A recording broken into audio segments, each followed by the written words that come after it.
So, my name is Dave, or David. To some of you, I'll be known as the guy that creates Limit Release. To much older people that know me, you'll know me as one of the long-time Halo modders. I was around when SPV3 and SPV2 were being made. SPV3, I think, is still being made. But I left the modding community purely because it became a little bit elitist, and everyone decided to kind of meddle around with everyone else's projects. Anyway, that's kind of what happened with me in the Halo PC community. In terms of the games, I kind of started falling out of love with them at Halo 4 here. Although it's not too bad, I'm coming back to it. I'm kind of enjoying it because it's one of those things where it's not too different from the original Halo formula. And I say that because that's what the subject of today's video is. I've been talking with people on Twitter exclusively in terms of who they are. It's Luke from Halo Xperia and also Tom French from 343 Industries, who's the multiplayer director and master of Forge, as his profile says at the moment. So, basically, I've been talking about what made Halo, or old Halo, good compared to Halo 5. Bearing in mind that I only have about 3 months experience with Halo 5, and that was mainly on the campaign and then a little bit on Warzone and multiplayer. So we were talking, and Luke kind of nailed it with Tom in that basically Halo 5 obviously had a lot of focus on the Spartan abilities, you know, trying to make yourself more like a superhuman, trying to portray that almost godly sort of sensibilities that Spartans have. You know, they're more portrayed by 343 as superheroes. So we were going backwards and forwards between what made Halo 5 different to the older Halo games, because Tom kind of started off by just saying, look, if you want the older Halo games, just play the older Halo games. And as a large, incredibly large fan of the Halo series, like quite a lot of people, I did not accept that as an answer. It was kind of just like, well, it's easy to say, just go play the old Halo games, but when fans want the franchise to succeed again, it's kind of ignorant just to say that and not sort of look at the problems that the franchise has now and how to try and solve them. And of course, you know, with me being a tester previously, it kind of helps in my understanding of the way that games work, especially with me being a modder. It helps in understanding designs and basically gives me an overall understanding of how games and levels and other things should be designed, and gives me a broader understanding. So we're on about it, and Luke basically says, you know, like, look, it came down to the godly powers or abilities in Halo 5 are the things that it focused on the most, and sure enough, the first trailer that we ever had for Halo 5 showed off those kind of things.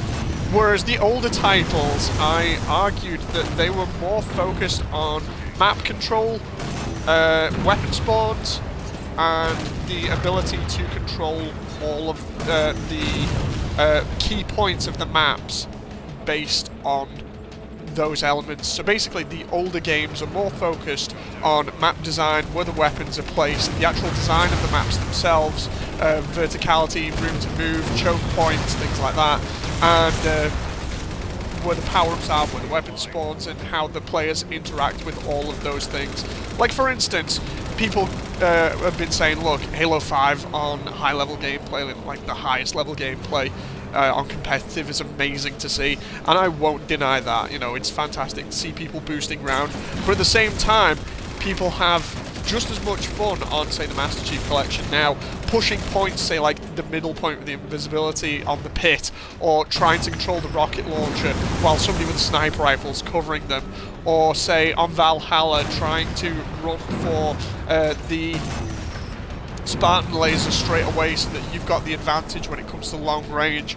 You can have someone at the back covering you from vehicles and enemy snipers with the Spartan laser as you're busy trying to push forwards, trying to gain any sort of ground using bubble shields and other things. I think that's what separates it, is the fact that they made all the abilities sort of available to everyone, and that was because they didn't want to feel like anyone was left out. They didn't want to feel like, you know, okay, we can't have people not using their abilities but just having them there or not understanding how to use them. And this was kind of brought in Halo Reach by Bungie as well, but Bungie said that as much themselves. They said, look, we brought the armor abilities in because we felt like people weren't using the bubble shield enough, or they didn't know how to use it or whatever. But the fun parts about the old games, especially like with Halo 3, was the ability to control those points, seeing what sort of tactical or strategic moves a team would use if they wanted to group up and push an area or force a couple of enemy players out of one particular area, how they would work, whether they would grenade it and see whether these players could be flushed out, or for instance on Ivory Tower on Halo 2, where you have people walking around covering themselves with the shotgun and battle rifle around each corner, trying to gain an advantage while somebody stands at the top and snipes, or maybe stands at the very back of the level and tries to snipe where nobody else is to gain that element of surprise. And that is gone from Halo 5 almost, because I would say that there is more of a focus on maneuvering yourself around the player, constantly moving. It's kind of funny because, and I referenced this in this tweet conversation that we all had, which was that Halo now more than ever feels like COD. And you've got to understand, I'm coming from a position of, I've played Halo since it came out on the original Xbox, through the PC days in which I played PC for about 9 years straight.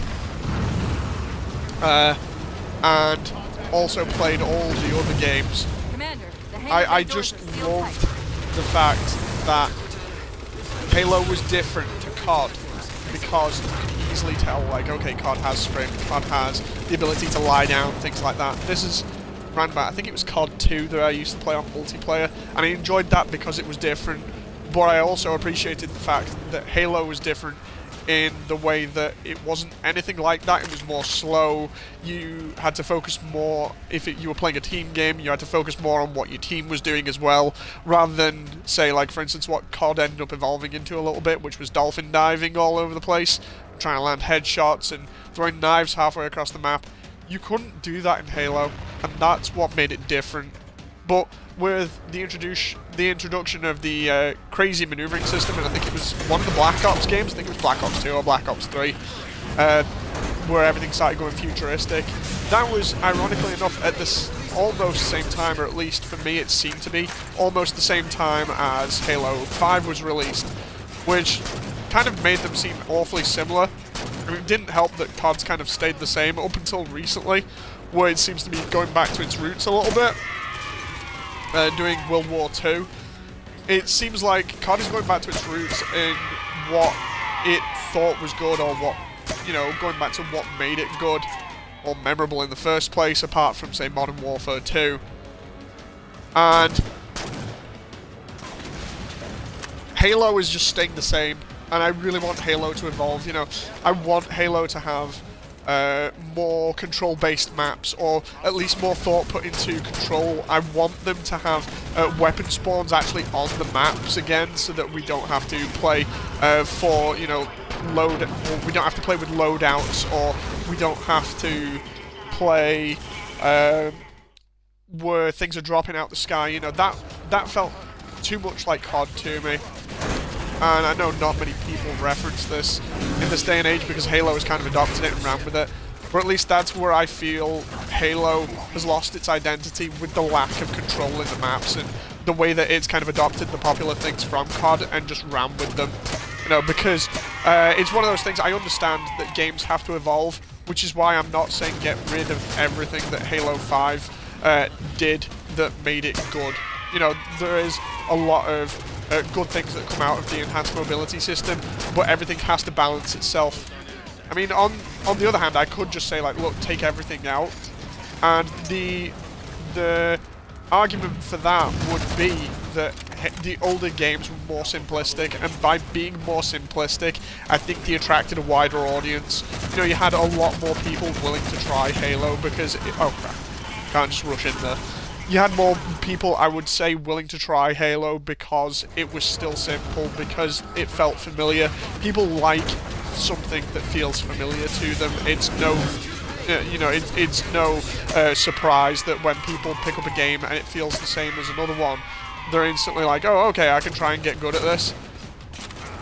There's a lot of other ways that people like feeling familiarity with things, but I think in terms of games, having something that is slightly different, but most of it feels the same, will play to your advantage more than, say, changing the entire system and having it feel foreign or like a completely different game.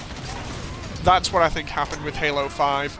So it's not so much get rid of everything, it's balance what you have now with the older stuff. So what do? We make maps that are more based on control, similar to, say, Ivory Tower, the Pit, things like that, because we don't have that in Halo 5. We have a lot of emphasis on verticality, and we have a lot of emphasis on the enhanced mobility system, but you don't have areas where people can just stay bunkered down, and you have the enjoyment of trying to sort of rush that position, try to get an advantage over the other players that have the position, try to come up with different strategies to counter them.